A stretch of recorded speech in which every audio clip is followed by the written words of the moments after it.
So we're in an incredible space. There's an academy that just opened up, but also there's some magic happening right behind us in the next room.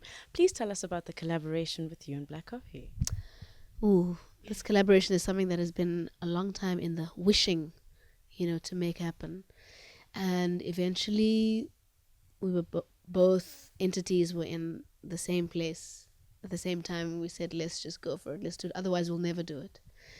Because I think that we're both, Coffee is an admirer of Freshlyground's music, and we've always admired what he's done throughout the years. So it's a good match.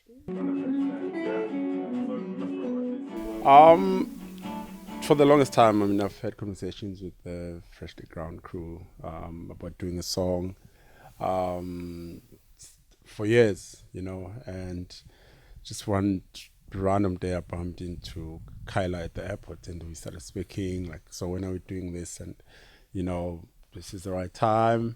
And then she called me and told me about this college. That, look, there's a college that's about to open, and we made an arrangement with them to use their studio. I was like, cool. So I came yesterday. I didn't expect. I mean, what I see here. It is an amazing place. So yeah, we're recording here, and it sounds really amazing. So, I mean, we got hints of what sounds like an incredible song. And we were wondering, will it be released anytime soon? And is there something that we can expect this summer? It's going to be released in summer, but European summer. I've just released an album about now 7 weeks ago, and I'm planning to re-release the album internationally in summer, but I think just before summer, in March, internationally. So what I wanted to do was to have like new songs added onto it, and then this is one of them, and I still want to do more. I'd like to do something with Johnny Clegg.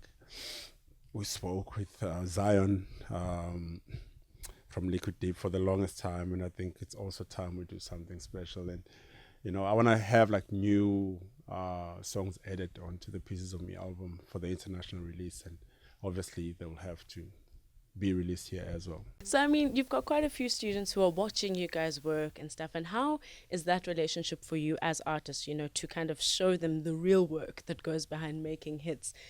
I think that it's always good to pass it on, whatever it is. And this music is the best thing to pass on, and the art of creating music and packaging music and just making it sound like you want to hear it on the radio.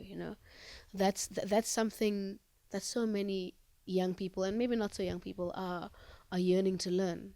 So if we can be in a space where we can facilitate that kind of learning, then we're all for it. We're at an academy where young minds are really starting to play with sound in a way that you've been able to do over the years. What advice would you give to someone to, start their career and really start to learn their own sound? I mean, starting out early, I used to just be so much consumed in just listening to music. And what I learned quite early is that everyone who's been great in what they do didn't sound like anyone else, in any kind of work or business. All the people that are doing exceptionally well, they do that alone, and so I always advise everyone, like, just be yourself. If you have to create a genre, do it. Start something. I mean, there was no Michael Jackson before there was Michael Jackson, and that's why he became who he was. There was no Prince before Prince. There was no Beyonce before Beyonce. All these people have that one thing in common. They come into your world and they do that thing their own way.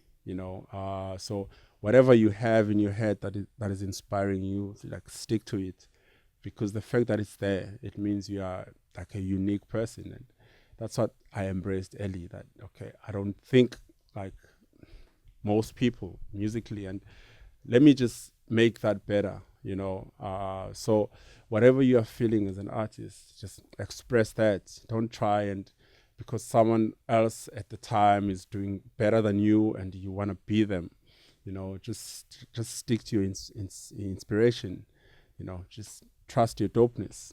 So I can imagine, things are really busy as the summer is here and you're carrying a wonderful little person in there. So are we going to be seeing you on stages? And where can we see you in the upcoming weeks? Well, the next time that we're going to be having a public performance is a benefit concert for Ikamva Labantu. And Ikamva Labantu is an NGO that's based here in the Western Cape. They do a whole lot of work with early childhood development. They do work with the elderly. They've got a whole lot of different projects. So this project is we're fundraising on the 14th of December at Pigal Restaurant. We're aiming to raise funds to feed kids for the year 2016. Yeah.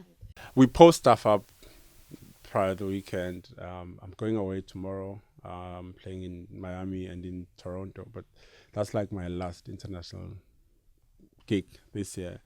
Then I'm going to be around the country. I'm actually coming back to Cape Town, I think, on the 30th. Shimi's, is it called Shimi Beach or Shimi's? Yeah, coming to Shimi Beach. But every like Thursday we post up gig guide, so look out for that.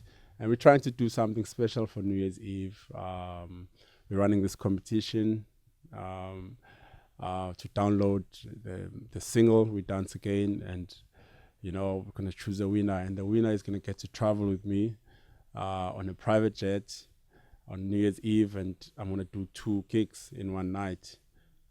Doing one in Velcom and the Fact Durban Rock New Year's Eve party. So a winner is going to get to travel. We go to one gig and then we fly to the next. So download the song and you might get a chance to go on 2 parties in one night.